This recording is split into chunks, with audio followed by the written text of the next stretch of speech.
আমি আমার বাবার হাত ধরেই স্কুলে যেতে চাই।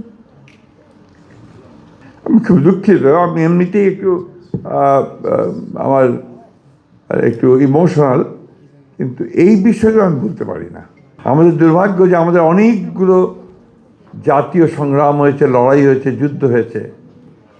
তো আমার কাছে মনে হয়েছে যে 52 ভাষা আন্দোলন ছাড়া আর কখনো খুব বেশি উচ্চমানের সাহিত্য বা কবিতা শ্রেণী খুব একটা আসেনি আমার কাছে মনে হয়েছে। আমি জানি না শহীদ ভাই কি মনে করবেন, আমি সেভাবে আসেনি। আমি আশা করব যে এবারকার যে লড়াইটা, যে সংগ্রামটা, যে আত্মত্যাগ, এই ব্যাপারে আমরা যে উদ্যোগগুলো নিচ্ছি সেই উদ্যোগ সেই মানের যায়, সেই মানের হয়, যাতে করে আমরা গোটা পৃথিবীতে রিপ্রেজেন্টেড হতে পারি। পবিত্র রমজানে এভাবেই আপন হয়ে উঠুক সবাই ইসপির আপন করা স্বাদে। ইসপি আপন করা স্বাদ।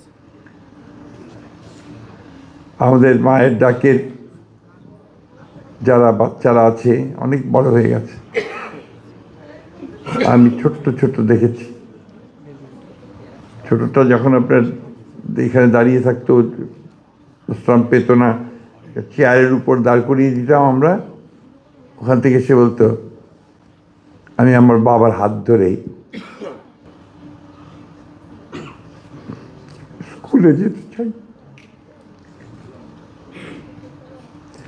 আমি খুব দুঃখিত, আমি এমনিতেই একটু আমার একটু ইমোশনাল, কিন্তু এই বিষয়টা আমি বলতে পারি না। আমাদেরকে যেন কখনো এই ধরনের বাচ্চাদের কথা শুনতে না হয়, ভবিষ্যতে আমরা যেন কখনো এই ধরনের কোনো পরিস্থিতি না পড়ি যেখানে আমার এই শিশুরা বলবে যে আমার বাবাকে হাত ধরে আমি স্কুলে যেতে চাই। কি ভয়াবহ! সবচেয়ে খারাপ হয় কোথায় জানেন? যে আজকে সেই ফ্যাসিস্ট মহিলা বিদেশে বসে এতটুকু অনুশোচনা নেই, এই সমানে বাংলাদেশকে আরো স্থিতিশীল করার চেষ্টা করছেন, যেটাকে আমি মনে করি যে একটা ক্রিমিনাল অফেন্স, যেটা মানবতার বিরুদ্ধে একটা অফেন্স। এই জিনিসগুলো থেকে যেন আমরা বেরিয়ে আসতে পারি। আমরা যেন বারবার মনে করি যে আমরা আমাদের পেছনে এই ঘটনাগুলো ছিল। ওই ওখানে বসে আছেন আমার বোন, আমার তুলির মা, ইমনের মা, সুমনের মা, অসংখ্য যে সব বসে আছে এখানে। বংশালের একটা ফ্যামিলি ছিল, আমার নামটা ভুলে গেছি আমি। বংশালে আমি গিয়েছিলাম, বাবা মারা গেছে তখন অলরেডি, ছোট্ট বাচ্চা। এই পরিবারগুলো কিন্তু অত্যন্ত কষ্ট করেছে, কষ্ট করছে এখনো।